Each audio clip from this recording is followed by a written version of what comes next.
once again to the Conversations That Matter podcast. I'm your host, John Harris. We have a special guest with us today. We have Nate Fischer, though he is driving at the moment, so you're not going to be able to see his face, but you will hear him. And he has been on the podcast once before. Hey, Nate, how you doing? How's it going, John? Good to be here.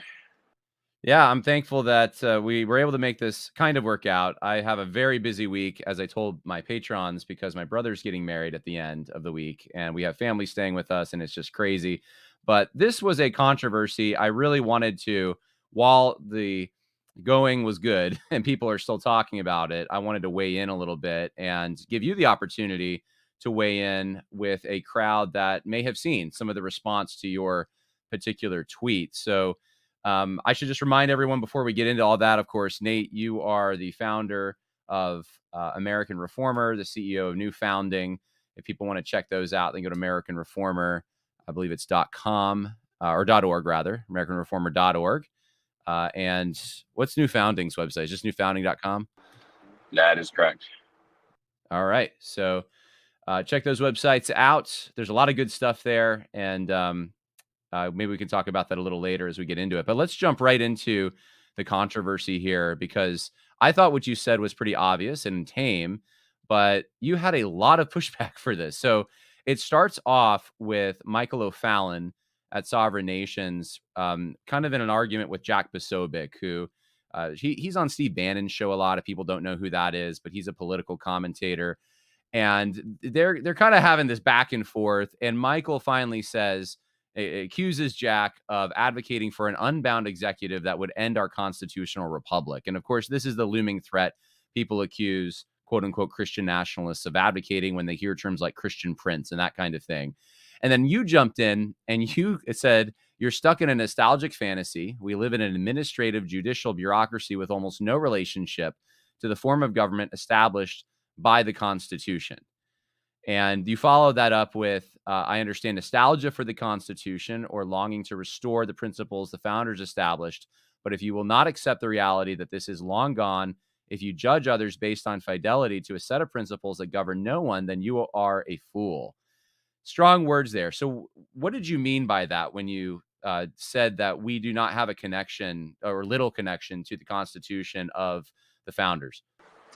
Well, I think it was a descriptive statement, and that was one interesting point that I think most people tried to reframe it into. Many critics tried to reframe it into a prescription. It was a descriptive statement that, first of all, is just an observation that a government that is primarily run by administrative bureaucrats and judges is radically different than the form of government that was established at the founding, in which the legislature was clearly the preeminent branch, and the president was the head of the executive branch and the second most powerful.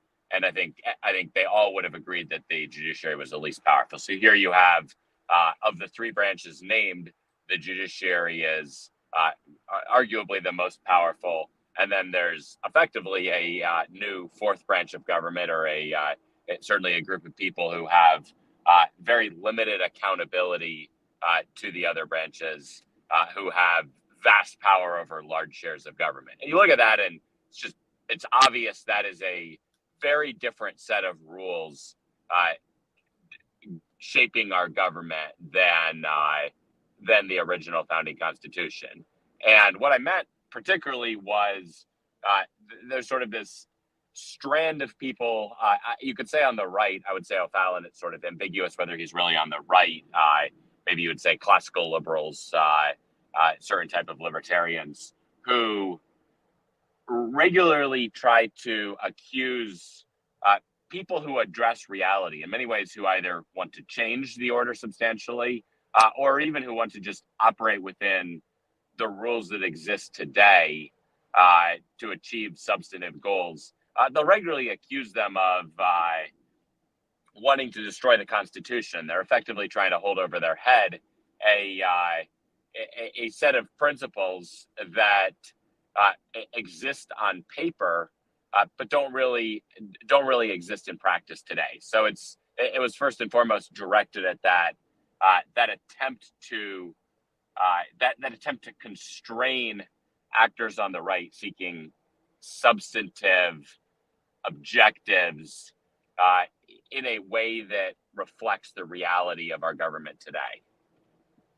Yeah, I think this is on Saturday. I quote tweeted the language from the 1606 Virginia Charter that talks about Christian princes and uh, potential other settlements from European countries that would be governed by a Christian prince. And of course, they didn't mean by that a authoritarian figure who was anything resembling even the Protestant Franco meme we see going around there. It was just kind of this archetype for what a Christian ruler should look like. And Calvin talks about this in the Institutes as well.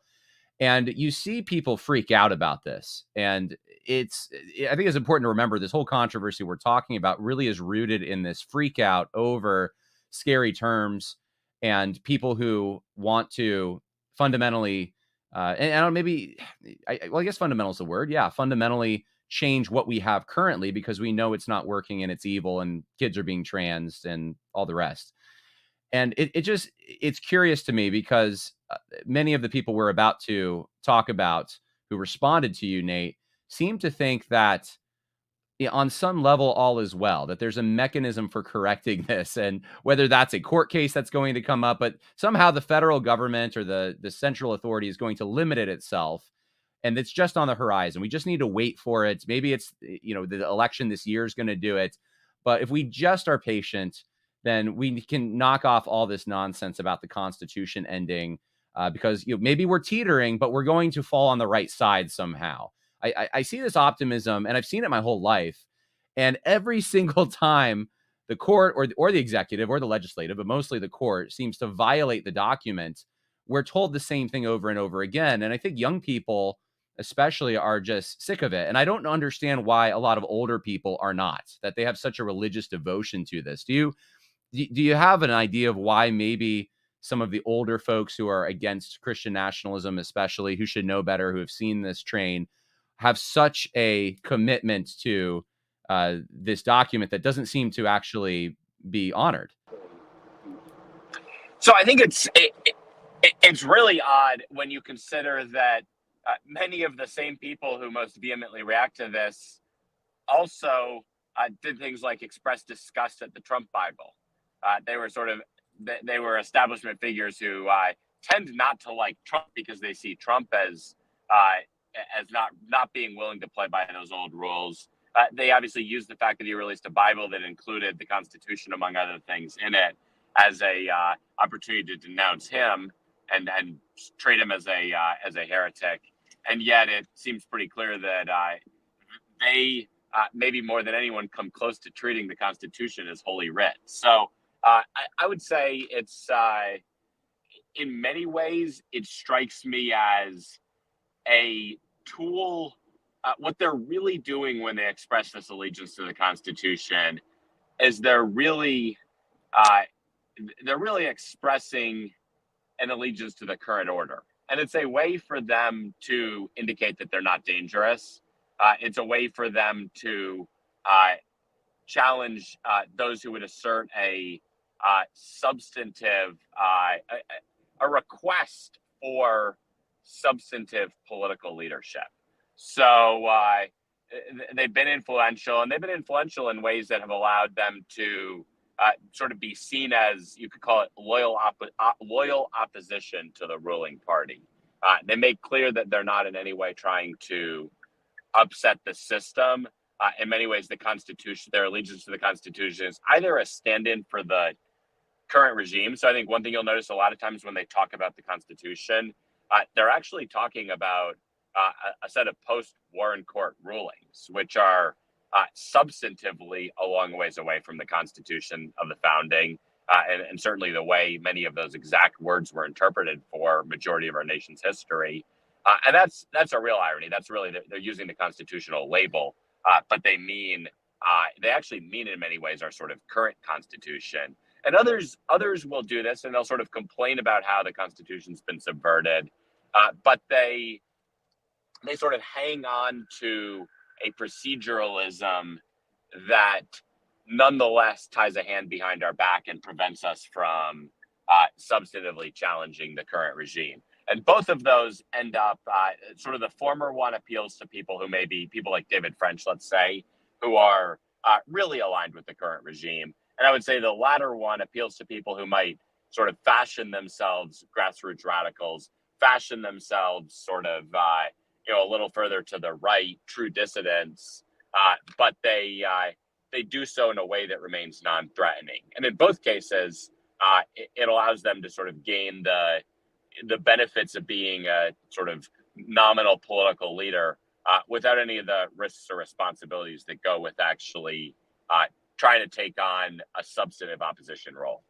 So there's an ingratiation then to the regime, and that kind of overrides whatever wisdom should be there from age. Because I guess when you built up so many years, you've been in a situation of authority, whether it's a Christian ministry or commenting on politics or maybe a political institution itself.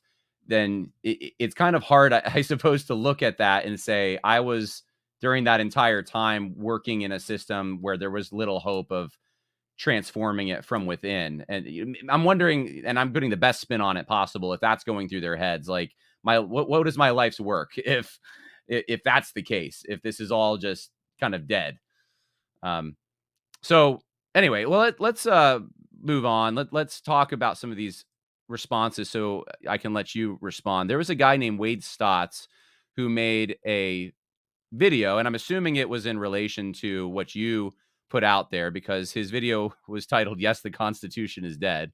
And it's about 10 minutes long. I would encourage everyone, if you haven't seen this, go on YouTube or Twitter, check it out.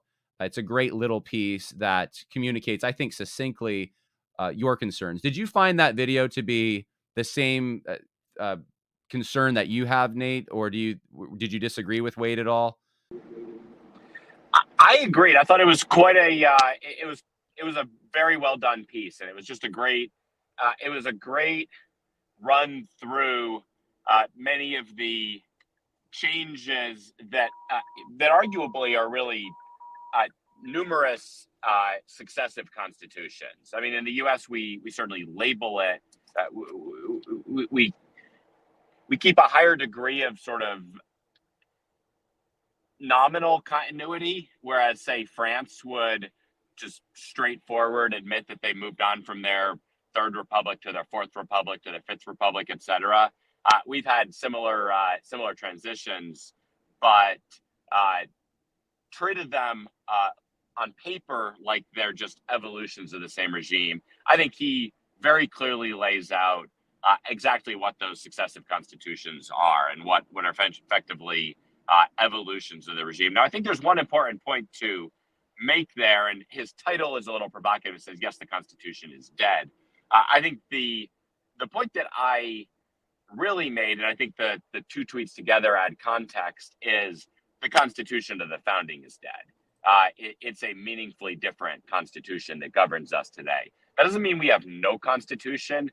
In many ways, the Caldwell thesis, which Wade talks about, is that we do live under this civil rights constitution, and it is a meaningful constitution that exists in parallel with certain remnants of the original constitution of sort of previous constitutions. That remains a constitution. That's not a state of sort of total pure realpolitik without any guiding principles. And that includes, obviously, a set of rules that we live under. Now, I'd say that's a much weaker constitution, in some sense, taking a Lindy principle, the principle that sort of the expected life of something corresponds to its life so far. A constitution that's only evolved over the last 50 or so years is a constitution that is going to have a lot less authority, a lot less staying power than a longer one. But it remains a set of rules that, if recognized, can at least frame certain types of political activity today. So that would be a certain point I would make is it describes an evolution of constitutions. The thing that's really dead is the original Constitution. So would it be similar, perhaps, for the audience to think of it in terms of the King of England is a figurehead, but does not have the authority that Parliament has. And so to say that England's the authority of the king is still alive, well, in a sense you could say, I suppose, but not really. And they're governed by Parliament and really more so bureaucracies at this point. I know it's not directly parallel, but maybe that would help people understand I would say it's a very close parallel. Yeah, I mean, to say that Britain is a monarchy is really it's ostensibly a monarchy, just like the U.S. has sort of ostensibly maintained the same form of government, and yet in no meaningful sense is it a monarchy from a political power standpoint. So very, very similar, and that's I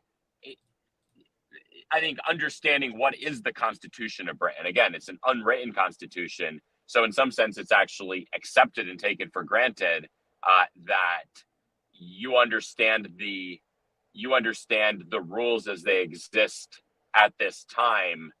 If you want to understand the British Constitution, I think the idea that the Constitution has changed substantially wouldn't really be as controversial in Britain. They certainly don't have a single anchor point that's the sort of sacred document that you're supposed to express a level of fidelity to, something that was seen as that some treat as though it represents sort of this perfect visionary form of government. In England, it's accepted that it's evolved over time. In the U.S., I think a lot of people would say it's sort of moderately been changed, but they want to imagine that it's a lot closer to this mythical founding document. Well, we are going to get into the weeds a little more on this as we continue, and we'll talk about in what ways the Constitution has evolved or been reimagined, and why what we have today is different than what we had. But I just want to mention we do have Timon Cline. I think he's joining us, but his microphone is on, or off. If you turn your microphone on, Timon, I'll add you, and you can weigh in on this. Of course, Timon's the editor-in-chief at American Reformer. There he is. Hey, Timon. Hey, John, thanks. Sorry, I'm just joining now, so I don't have my bearings on what you guys have covered. That's fine. Yeah, we're in the beginning, and if you do have access to a camera, feel more than welcome to turn that on. You don't have to, though. So let's look at some of these critiques, and I want to start with some of the more the nice way to say this, I suppose, is simple critiques, and then we'll extend to the ones that are a little more compelling, perhaps. But the first one I want to talk about is Owen Strachan. Owen Strachan, for those who don't know, is a seminary professor, and he I'm trying to remember the name. I'm blanking on it for some reason. I know he was at Midwestern Baptist Theological Seminary. I think I have to look up the one he's at now. I think it's called it's something like Grace Baptist Theological Seminary, something like that. It's in Arkansas. I think you're right. Yes. Okay. So, but he has an online presence, and he wanted to weigh in on this, and he has a long tweet thread. It's almost an article. It's got 20 points to it. He also put out a video, and I figured I would show the video. It's not that long. I don't know if it's incredibly substantive on this, but it does represent at least one of the responses. And I think it's important to respond because there were people who thought this was a good response. So here it is. Endure. We need to bear up under hardship. We need to honor everyone, love the brotherhood, fear God, and honor the emperor. We really do. We need to be good citizens while we're here. We need to, 1 Timothy 2, 1-5, pray for rulers and those in authority over us.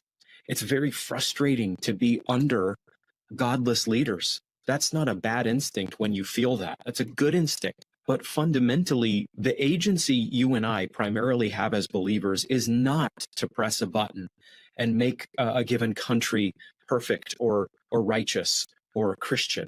Our agency is primarily concentrated, according to 1 Timothy 2, at least, in prayer. You're supposed to pray for rulers and authorities and local officials. You're supposed to pray that God would work through them and in them such that Christ is known and that you and I can lead a quiet life. Okay, I guess that's it there.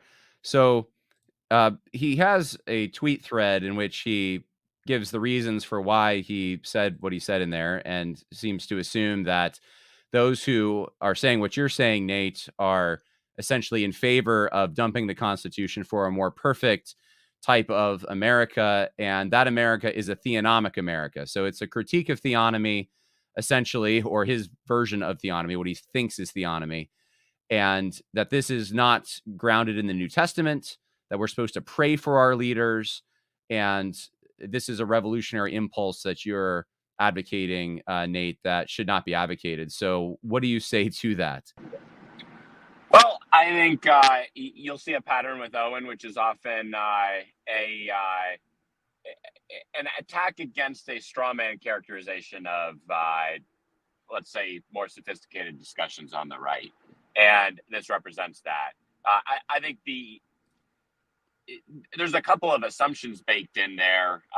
The first one is just a sort of odd characterization that calling what was framed explicitly as a descriptive statement is actually a prescriptive statement and a call to overthrow a constitutional order. And that doesn't follow from this. If the original Constitution is dead, as I mentioned, we could accept there's a weaker Constitution. At the same time, even if there were no Constitution or no sort of significant Constitution, there's still plenty of reasons to accept legitimate governing authority. So a legitimate governing authority deserves a degree of respect, Constitution or not, and nothing in the statement suggested otherwise. So again, I think Owen's sort of jumping to a lot of conclusions about what's implied there. I mean, that just high level, revolution does not necessarily follow a recognition that there has been a previous revolution or even a previous evolution. There's no need to immediately launch into a campaign for a new form of government. If anything, I would say if a statement is true that the Constitution has substantially evolved, well, I'll save this for a later one. The other point I think about Owen is he framed that entire thing as a biblical response to this. Right. It was a descriptive statement. There's virtually nothing that he cited that has anything to do with a descriptive statement about regime analysis. It's a total category error. And that, I think, is it's an attempt to jump into an attack against a straw man characterization of his opponents. I don't think there's much more to say about this because you can analyze the sort of question about what he critiques. I would say there's a pretty strong degree of political abstention, almost sort of an Anabaptist approach to politics in the way he frames this almost an admonition against participating in politics in any meaningful sense, assuming that sort of no matter what the political situation is, you're told primarily to put your head down. There's verses in the Bible that certainly support the good of that quiet life, but I think there's also plenty of reasons to believe that Christians are called to politics, especially in a country where we have a heritage and tradition as citizens that make us meaningful political actors by design, by both the longstanding tradition we come from, and certainly by design of the Constitution that Owen would cite so admiringly. So it's a little incongruent to essentially critique us for engaging in politics, provided that politics goes beyond a very, very narrow bound. Right. Can I just say two things on that, John, just to back Nate up here? Two things. I mean, Owen's sort of public branding, he's always involved in whatever it requires for him to stay relevant. And he's kind of branded himself as being militantly detached from the tradition. He did this back during the Doctrine of God debates, the ESS debates, Aquinas is the devil, these sorts of things. And it shows, is my only point, is he seems to have no mooring in the tradition. Otherwise, he would have recognized, even as a theologian, that these sorts of discussions are, they're very practical and descriptive discussions, the sort of regime cycle discussions that Nate was mentioning. And these are commonplace in the tradition, even among theologians. And certainly if Owen was attached to the American tradition itself, he would recognize that, the day of the ratification of the Constitution, Ben Franklin basically says something like what Nate has said. Almost all the founders expressed these similar sorts of despondency even in their day, and recognized as good statesmen that America may be special in many ways, but it's not exceptional in the sense of regular laws of politics. And so all human regimes are finite, so on and so forth. It may be the case at some point, maybe even very early, as Benjamin Rush thought, within 10 years, that the constitutional order was no longer suited to particular people, and that it was being adjusted inappropriately to be something abhorrent to their original design. So my only point is, this is as American as apple pie, is what Nate is doing. Many have expressed this, and also this sort of regime level analysis is, very commonplace in the Western tradition. It's everywhere. So there's nothing strange going on here. We often forget too that we had an Articles of Confederation before the Constitution. It wasn't like we had this war and then all of a sudden the Constitution. And so it wouldn't have been uncommon for people to think that, well, maybe this won't last as long. I wanted to point out something. That's my exact, John, that's an excellent point, because I tweeted this is the point of my tweet, is actually what inspired it, was the way we do regime change in America is imperceptibly. It just happens, and everyone thinks the forms are the same and everything's continuing. What happened to the Articles of Confederation? Can anyone actually tell us what went on there? Does anyone know anything about that period, that sort of intermittent period? No, they don't. It's just kind of gone.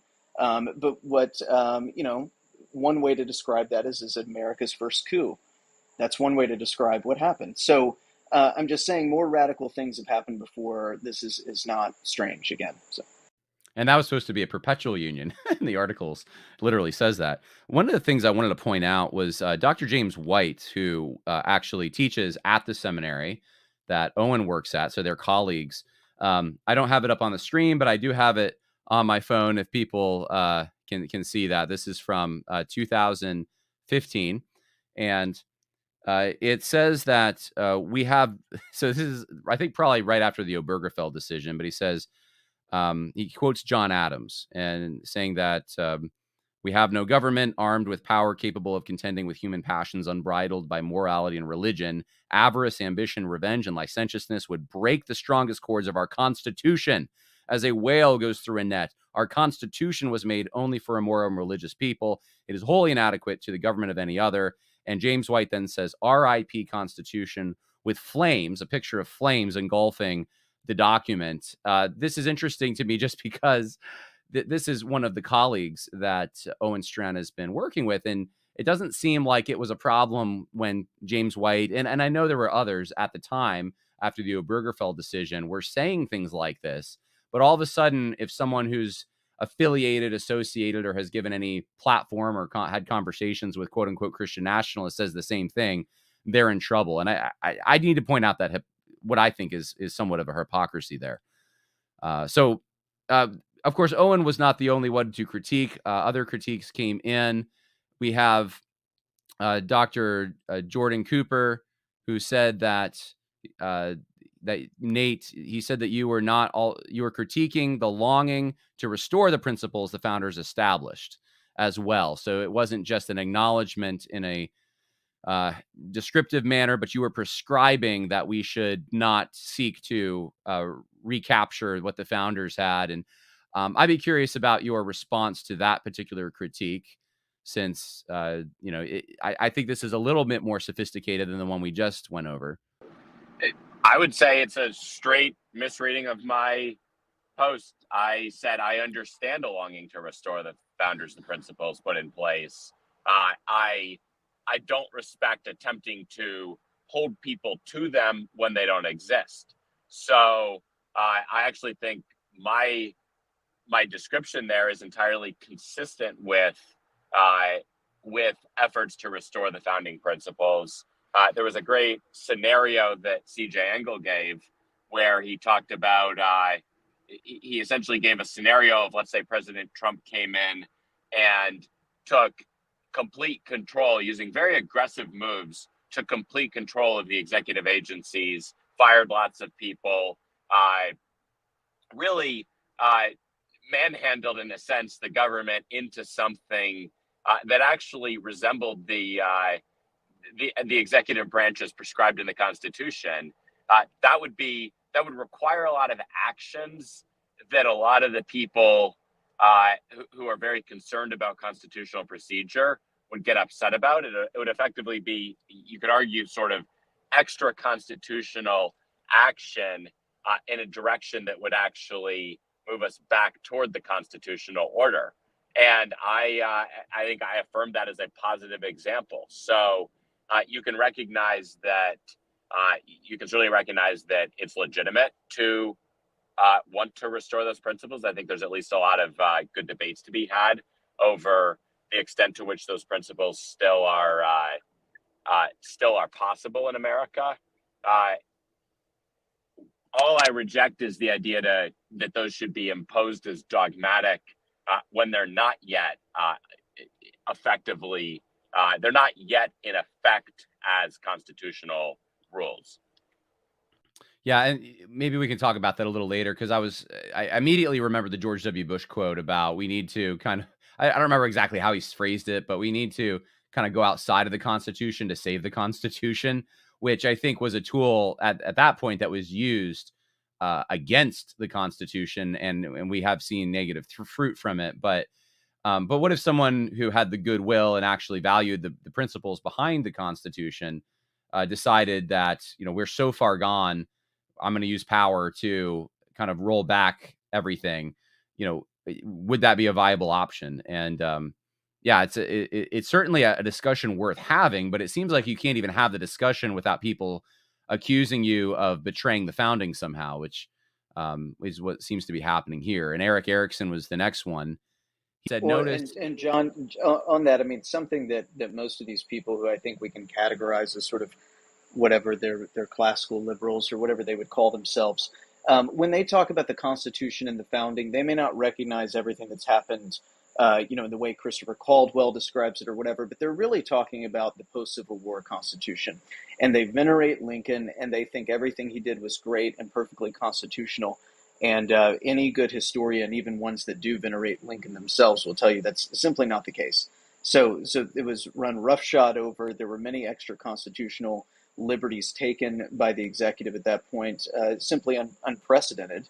But all that is fine. I mean, so I assume because there's enough chronological distance and it's been accepted. But the point is, they're being sort of hypocritical and inconsistent, because all that was great. But if they're really arguing about these ironclad principles that can't ever be, can't ever be challenged in any sense for the sake of the nation in any scenario, which is, wrong to say that any structure should control over and against the health and wealth of the nation. But if they're holding to these principles this rigidly, then they should thoroughly reject Lincoln's administration. And we know they're not going to do that. And this might be a good time before I get to the critique from Erick Erickson, which really wasn't much, but we maybe should just go over some of the things that have changed or transformed the Constitution, or what we think of as the Constitution. You mentioned the Civil War. Of course, we could go before that, but Lincoln, suspended habeas corpus and jailed all kinds of journalists. The first income tax is under Lincoln. We have, the war powers greatly extended under Lincoln for the executive, which has been a precedent in future wars. And this was really the Union triumphing over the constitutional republic in the way that people even thought about the United States. And now this is just, of course, accepted along with the FDR regime and the civil rights regime that we have now. But what are some other things that you could point to, maybe court cases or executive overreach or judicial overreach, whatever the case is, that really shows you clearly, okay, we don't have the document that we started with anymore? Timon, for you, I guess it's you. I mean, the one that of course, is just a hobby horse of mine, so I'll use it. It's just it's mass incorporation, right, of the Bill of Rights into the states. This is completely destroys the original model and the structure of the Federalist model. It's dead after that. There's no Nothing similar about the function of the polity after that. So, that's obviously post-Civil War. It's not necessarily Lincoln's doing, but it's something that, and it takes time to develop, about 100 years or so, to get the significant things incorporated. But that thoroughly changes the polity. That's not the same constitutional order you had in 1787 or 1791. It's just totally different. And that's why you have Satan statues erected, and you can't have Christmas displays in certain areas. I mean, it all comes down to this. This is really When the it totally undercuts the. I mean, you don't have to be like a lost causer on this. It totally undercuts the authority of what were originally thought of as small nations within a confederation to handle domestic policy, which includes the moral health, so on and so forth of their particular state, which they thought were so distinct that this was necessary. Of course, the Anti-Federalists argued that it was impossible for a legislature that was national to legislate over the entire body. It's too different. So you've come into just a totally different thing. It's something that couldn't have been. Well, it's not that it couldn't have been imagined in the late 18th century, but it was thoroughly rejected. So it is necessarily antithetical once you make those developments. I think of the United States, or sorry, the wrong one, Wickard versus Filburn, which essentially extends the interstate commerce clause. This was a New Deal court case to basically regulate what farmers can do because it will impact prices, what they grow and what they don't grow. I mean, that is an abuse of the interstate commerce clause. There's no doubt about it. The founders would be aghast that anyone would apply it in this way, and yet that's standard now. So we have a number of things that are just like that, with an army of bureaucracies who are willing to enforce these extra constitutional rules and departments that have no place in the Constitution, overriding the states. And of course, there's no outcry about this because this is just accepted. And I think that's Nate's point, that we've reached a point where the document doesn't limit the government the way it was intended to limit government, the national government, that is. So yeah, if any of you want to add, we can always add more later, but if any of you have examples you want to put out there that just show, hey, this is egregious, this isn't the Constitution that we started out with, go for it.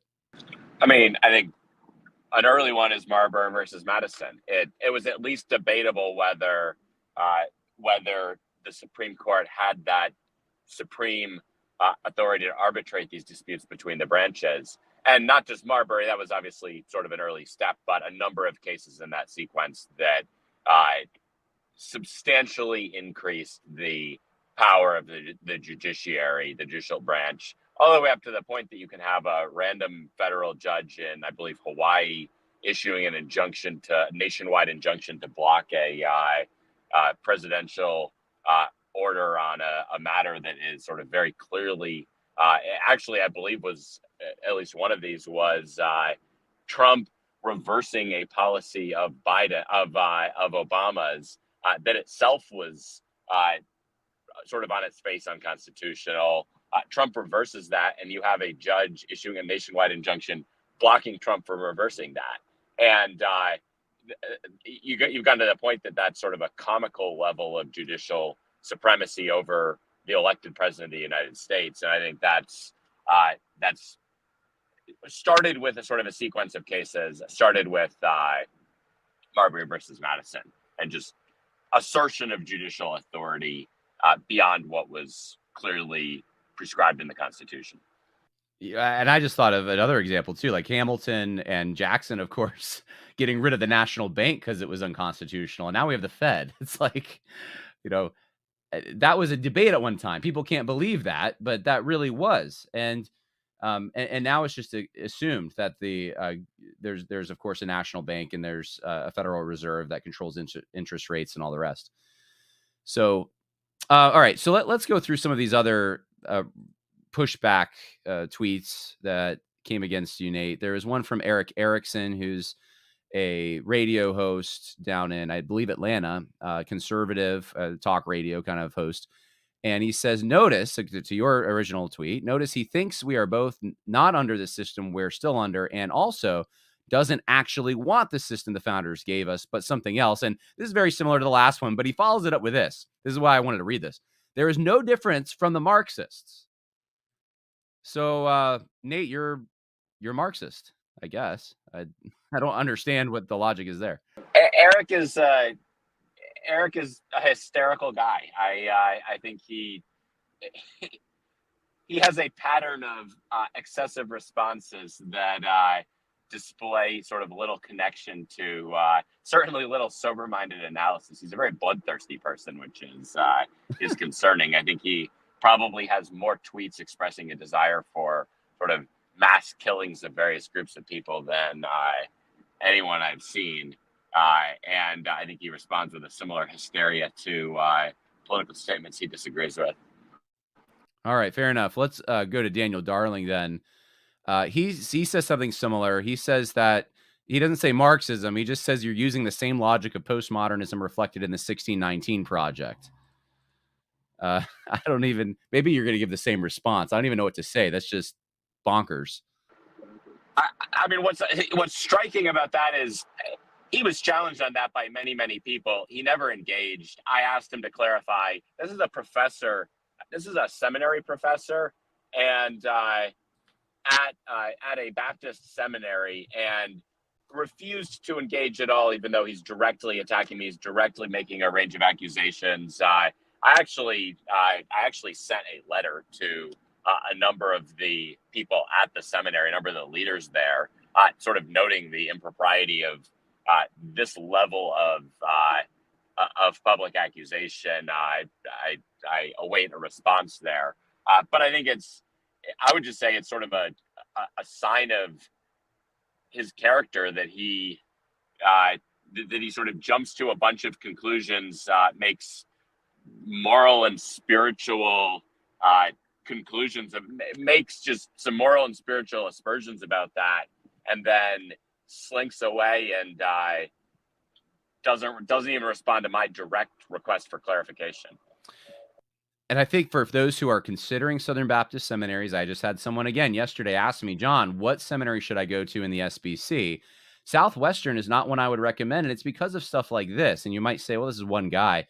But again, Nate, you wrote these letters. If you have guys like this who, he's not a Greek professor. He literally runs the Land Center for Cultural Engagement at Southwestern.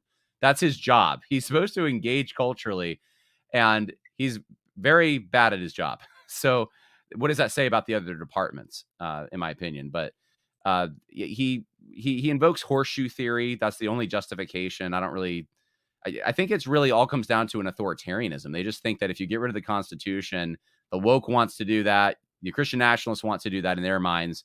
And so that just means that you're both going to come to some sort of authoritarianism, as if we don't already have authoritarianism in a technological sense, I suppose.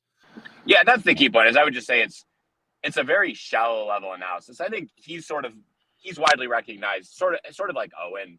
He's widely recognized as not capable of serious discussion in these spaces. I think there's critics who had some serious pushback, and I think it deserves consideration. Certainly, prudential critiques of both discussion of this, sort of challenging the premise with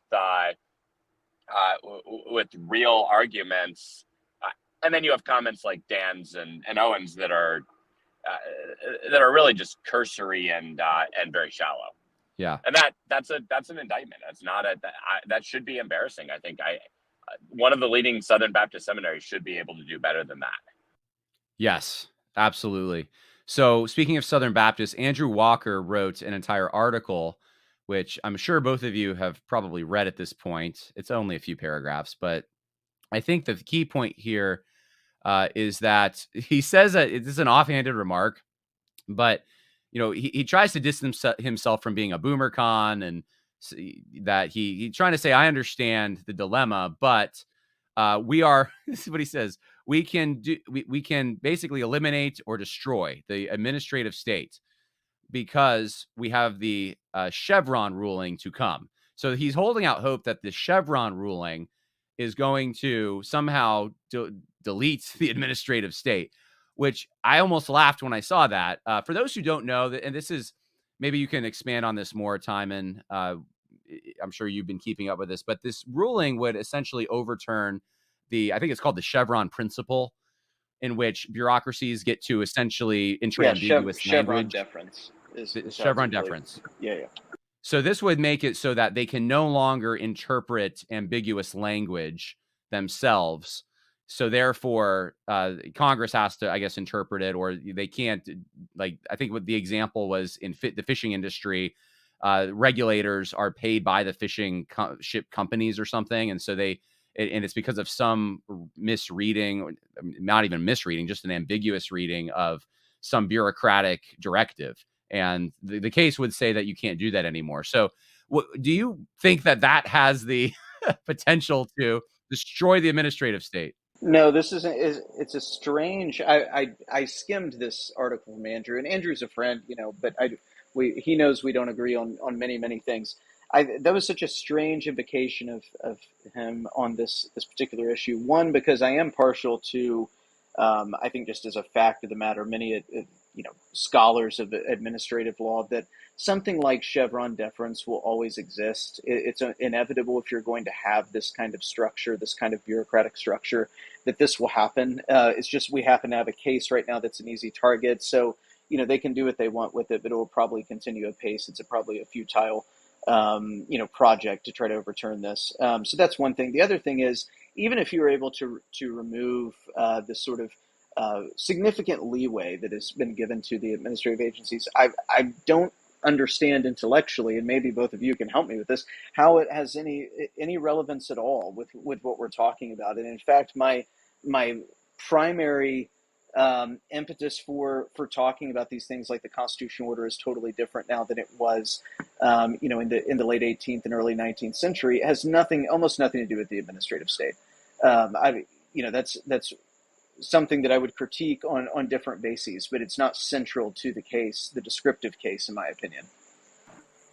Yeah, I don't really have anything to add to that. I thought that was a very odd thing to say. Jump in. By the way, my reception's pretty poor. If it's bad, feel free to mute me and continue the conversation. But what I think Andrew was getting to, and it makes sense to me, is pushing back on the extent to which I sort of strongly claim the Constitution is dead. I think what he was saying is the Constitution has changed significantly, but elements of it do exist. And the fact that you would see a Supreme Court case that would, on constitutional grounds, significantly restrict something that I've already cited as one of the core elements of change from the original Constitution actually indicates that the Constitution is not dead, that an element that it's weakened, that it's certainly limited, but an element of it survives. And I'm sympathetic to that. I think that's actually the most substantive challenge to my point, which is if it's not totally gone, then at the very least we want to strategically, tactically preserve preserve an elevation of, and to the extent it can actually sway people, a sort of continued public deference to those elements of the Constitution that are actually that remain in effect and are actually important for for protecting us in our current environment. I think that's a reasonable challenge to the prudence of sort of rhetorically throwing out the Constitution, because there is a very real sense in which the Supreme Court has remained one of the major institutions protecting us against extreme overreach from other institutions, other sort of appendages of the regime, and a lot of those are grounded in original constitutional language. And if that's the case, then we certainly want to, recognize the Constitution has changed, recognize the rules that exist, essentially recognize which rules remain in place, which ones have meaningfully changed, ways in which the game has meaningfully changed, and we'll play by the rules that we need to in different domains. And one of those rules might be where the original Constitution remains in effect, where that provides important protections. We continue to emphasize the importance from a conservative framing of preserving the legitimacy of that institution. I mean, maybe it's not without reason that the Dems are often trying to delegitimize the Supreme Court and delegitimize any concept of originalism. If they're trying to do that, then maybe it's in our interest to do the reverse and actually emphasize the legitimacy of that, even as we sort of understand ways in which the rules have changed in other domains and get very good at administrative rulemaking, for instance, which is something that traditionally Republicans didn't even try, or get good at executive orders, get good at using executive authority where executive authority has been able to be used, perhaps in ways that would seem outside of the original Constitution, but have successfully been used to achieve change. So I think it's fair to recognize that this isn't necessarily a binary question, that it's not a question of sort of the entire thing is dead. And I think what I would emphasize is what I really intended to refer to as dead in my original post was particular sets of principles that I think we should not be held to because they're no longer operative. I wouldn't mean to say we shouldn't treat as legitimate and really emphasize the legitimacy of other sets of principles, some of which may be traced to the original Constitution. So is there a disagreement then? Do you largely agree?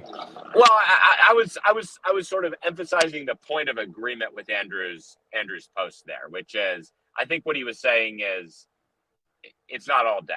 And if it's not all dead, then I think there's a prudential debate there, right? I was trying to frame it in a positive way.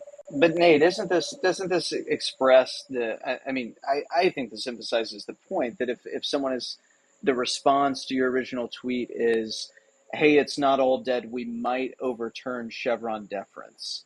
I mean, this is just peanuts, right? Like this is something that's so minor, and it expresses or it compounds the extent to which you have distance from the original constitutional order. Don't you think? Perhaps. I think that's a fair prudential debate, and probably beyond what I was intending to say with the original post. I think that to some extent, going to your sort of your point about the founders slightly after the ratification of the Constitution, perhaps the Constitution has always been a fairly limited and fairly weak document, in which case something like overturning Chevron on the basis of constitutional separation of powers actually, maybe that's sort of as strong a affirmation of constitutional principle as we could have expected at most points in the country's history. So it sort of emphasizes the weakness of the Constitution. We're certainly not rigidly enforcing every principle, and that would be in line with my original point. At the same time, it might mean that it's not dead any more than it's been dead at many points in history, and yet there's been value in venerating it as legitimate. You can argue there's a civic virtue in emphasizing something perhaps that's important to the country and that needs recognition. I think it's a prudential question that I can respect, and I think that was Andrew's point. So that's kind of my point. I think that's right. I mean, I think that's right. The only narrow point I ever want to make kind of in this debate is when they say, when they're sort of defending the Constitution, all the people we've covered, they're relying upon the weight of something that is mythical and goes back to the founding, to the genesis of the country, to say this is still, I'm appealing to this and I'm defending it, and therefore I'm more virtuous than you are and I have more faith in the country than you do. I think the point is exactly right to say there's a sense in which it was dead very, very early, and therefore to say it's dead now is not strange at all, because we're saying it's dead from the perspective of what they are sort of in a juvenile way appealing to is something that they're light years away from. But that's where they're landing all their weight. They're not just making a simple point of, hey, we're all still alive and the country is still functioning in some regard. That point is not compelling to anybody. The country is still functioning. And no one could disagree with that. It's still functioning in some way. What they're wanting to do is something much higher and more elevated than that. And I think that's where it falls flat, to say that even this point we're belaboring now, but that we might roll back some of the discretion that administrative agencies have. Therefore, we have great continuity with the founders. I think that's a ridiculous point. He also talks about like the need for a moral religious people, that the Constitution can't produce this and it's needed for the Constitution to work. And then he kind of turns around at the end and says, well, we need the Constitution because it limits the tyranny and gives us self-government. Like I don't know if there's a tension there. I seem to think there might be, because he's saying it distributes liberty while checking power. But at the same time, he admits that we're really not a country that's worthy of liberty. We can't manage it properly. So there's this kind of like this holding to the spirit of what used to be and thinking that's still what it is. But it seems like it's in conflict with the assessment of where we are now. And so there's an appeal to the Constitution and a hope, I would say, that we would get back to this and be able to live in these under these terms. But it's not Nate who's the one that's accelerating this by showing or admitting what's clearly in front of us. This is just what's happening. It's not Christian nationalists who are somehow nefariously plotting to have a Christian prince that's going to overturn all of this. It's just a response to what's actually before us. And I think that disconnect, I don't even see that really addressed well here. At least that's what I see with all these responses, is they're not really getting at the heart of what Nate seems to be saying. So I think there's a tension. I think he recognizes there's a tension there. I would say the difference point I made to Denny Burk as well, when he made some similar points, is you can recognize that the Constitution requires a moral and religious people. You can recognize we're not a moral and religious people. The question becomes, what then? What do we do? And I think they rightly, to some extent, they may rightly recognize that when you have a people who are not particularly virtuous, it's actually perilous to overturn the existing order. Now, I would say that has less to do, I actually pointed out this sort of a strong adherence to the original Constitution. This was a response to Denny, was a strong adherence to the original Constitution. If you actually say it's still authoritative and binding, that arguably requires you to sort of actively resist the current order, to the extent to which the current order is not in line with the Constitution. That arguably requires a degree of revolution. And I think the prudential point that Andrew's getting here, that I think is reasonable to consider, is that in a time where you lack a lot of virtues, there is a case to be made for a conservatism, for a sort of inherent conservatism, a deference to current institutions, because revolution is likely to be particularly dangerous. You could even say absent a sort of particularly virtuous leader, there's a high probability that with an unvirtuous people, any overturning in the system is going to result in something that's just worse than that. I don't think that's wrong. I think that's an accurate point. I would just separate that a little bit from discussion of the Constitution. You could say that maybe applies to sort of the prudence of discussion of a mythical constitution, but I would say that that's more a case for why we don't want to recklessly depart from the current order, including those components of constitutional protection that remain and have some continuity in the original Constitution. So again, I'm sympathetic to that argument. I just think it's actually a different argument than one that says the Constitution as written is actually in effect and binding, since that statement would actually arguably necessitate revolution. The difficulty I have, this is more of a strategic thing, and you're right, it is somewhat of a separate discussion, is if we do maintain this respect for the document, and especially more than a respect, an assumption that significant elements of it are still binding us. Conservatives have a tendency to remain bound, while the left tends to push the boundaries into new territories, and they do not respect the document. They, in fact, use it as a means they misinterpret it as a way to kind of attack the right. And so if we are to be smart about this, it would seem that we cannot play with our hand behind our back and try to bind ourselves by the set of rules that the other side refuses to bind themselves by. And thereby, perhaps the strategy should be whenever they expand into new territories, we should beat that back as much as possible. And when they're in power, we beat them back.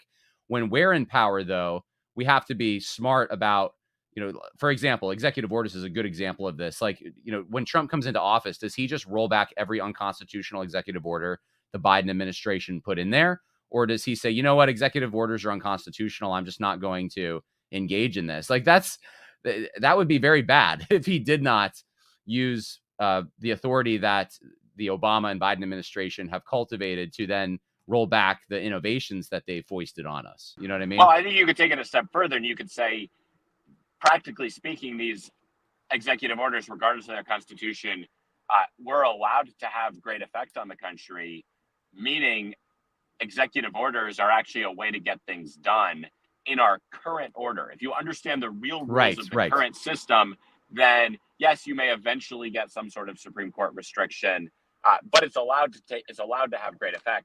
So in that case, you could make the strong case that Trump shouldn't just roll back their unconstitutional executive orders, but that Trump should proactively advance policy wherever he has the ability, and wherever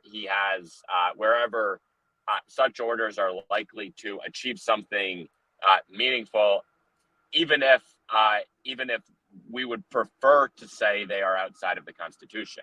Right. You recognize that essentially the actual Constitution that exists today, the actual rules, allow those orders as at least sort of interim ways of having meaningful effect. And that would be an example of sort of the difference between the written Constitution and the real Constitution. And you understand the rules that exist, whether that's sort of a Constitution or rules that sort of rules of politics in the absence of a Constitution in certain spaces, or in the case of a weaker one, and actively use those levers during the limited years that we may have in control of them. Right.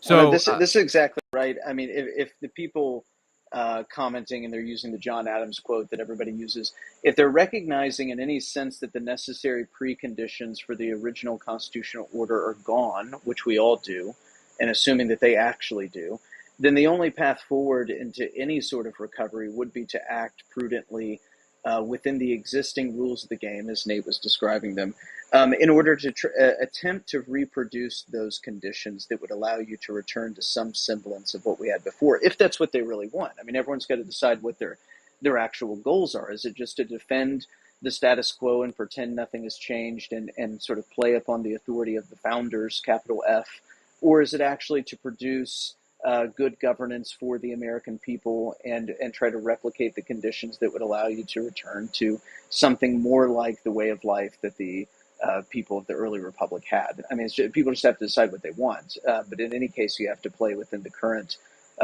constitutional order, and it behooves us to just recognize that exists and that it's real, and that when we're talking about the Constitution, it's of limited use to refer to things that are now something we lament, but are extremely outdated in terms of their relevance and function. So we've been going over an hour, so we already talked about Denny Burk a little bit. Nate mentioned him. I just want to go to one last critique here that I thought was important to, similar to the one from, I think it was Andrew Walker, Justin Taylor from the Gospel Coalition. So he has some hope here that the constitutional order of the founders isn't dead. And the reason is because religious freedom is on a massive decade-long winning streak at the Supreme Court, says Luca Goodrich, a religious liberty lawyer at Beckett. This 15-case winning streak hits every major area of religious freedom law, religious exemptions, autonomy, speech, symbols, and funding for religious groups. Now, I know Nate is a lawyer or was a lawyer, and either one of you can really weigh in on this. Maybe both of you should weigh in, but this seems like a little bit of a Pollyanna. I mean, I'm positive about some of these cases and winning them, but it seems like it's a two-step or one step forward, two steps back kind of thing. I mean, are you energized over? Does this give you hope that the constitutional order of the founders can be taken back because the court seems to be on a supposed winning streak? Well, I think Timon could expand on this, but first of all, I would say measuring the fidelity of our current order to the original Constitution by the degree of religious liberty is just, it's a non sequitur. It's not relevant. Yes, we have had far more incorporation and expansion of First Amendment rights and their imposition on the states. That is not necessarily, that is not what the original Constitution specified. They were not incorporated, as Timon mentioned. So it's actually an example of an area where, yes, this current Constitution, which is a Constitution that certainly is certainly a civil liberties Constitution, you could say. It's sort of a civil rights Constitution, civil liberties Constitution. You could say that it's certainly there are trends that are protecting certain rights that some of us may care about, but that's a separate question from the original Constitution. If anything, it actually makes the point that it's changed. That would support the fact that there is a Constitution today, just not the same one as the founding. Yeah, I mean, I totally agree with Nate. I mean, we didn't. The First Amendment was basically irrelevant to the Supreme Court for like 100 years into the country's history. So this is not a good metric by which you measure fidelity to the original constitutional order. And that was, again, because of Nate just mentioned it again, the lack of incorporation and the sort of purview that the states had over religious matters. And of course, there were establishments and all these things. So to appeal to what basically now is religious liberty is understood as a pluralist construct, and to appeal to the fact that there is more pluralism today than there was before is very bizarre. It says nothing about the original constitutional order and way of life, the country as it existed for a long time. And then even more problematic, in my opinion, is, okay, let's accept that these things have been incorporated. There's now religious liberty jurisprudence, such as it is in a meaningful sense. All you're really appealing to, and this is something I talk about frequently, is this conundrum that Christians are in the country, which is every time you take Jack Phillips to the Supreme Court and you defend him because you're a good lawyer and you want to get him off the hook, you're actually undercutting yourselves. You're asking for table scraps and for your prayer closet. Right, this is not a win. These are not wins in the sense of preserving, again, the preconditions necessary for the constitutional order, a la John Adams that everyone's citing. So it's completely counterproductive, actually, except in the particular case in controversy of helping the appellant to get their life back. This is not a sign of health. This is not a sign of the original constitutional order flourishing. It's not a sign of a healthy people in any sense. So that's a completely self-defeating point from Justin Taylor, which I suppose is to be expected given his track record. But anyway. Yeah, so being excited that we have some scraps really is what that amounts to. Like, we're able to still live and operate. And that's and it should be said, this is a David French point. This is, David French bases his entire morality as his assessment of First Amendment jurisprudence at any given time. That's why he's now willing to accept gay marriage, because Christians are sufficiently protected from being forced to do anything they don't want to do. That is not a good barometer for the health of your society and the virtue, certainly, that is necessary for the constitutional order, which itself can't produce those underlying conditions. So it goes round and round, but this is a terrible way to approach anything. But it's very common. David French has popularized it more than anyone for this to be a quip, right? That things are going really, really well because we have more and more exemptions from mainstream policy. So anytime you're getting exemptions, it means you're necessarily a dissenter. And so if you believe anything about the founding and its its moral orientation, its religious orientation, you should recognize immediately this is a marked departure. Well, it's been good to have you both on. We're about at an hour and 10 minutes, so I'd like to land the plane. But if you want to check out Nate Fischer's organization, you can go to newfounding.com. Here's what the website looks like. And there's a lot of information here on businesses and investments and forming a network that's not woke, and real estate investments as well. So check that out. And then if you want to check out some good political commentary, go to AmericanReformer.org. And Timon is the editor-in-chief there. This is a company or an organization Nate Fischer founded. And actually, there's a great article. I just noticed, CJ Angle, is there a woke right? That's another topic being talked about quite a bit right now. So go check that out. Thank you to both of you just for giving me some of your time tonight, and everyone else, to work through these issues and clarify things. Thanks, John. Enjoyed it. All right. See you later. Bye now.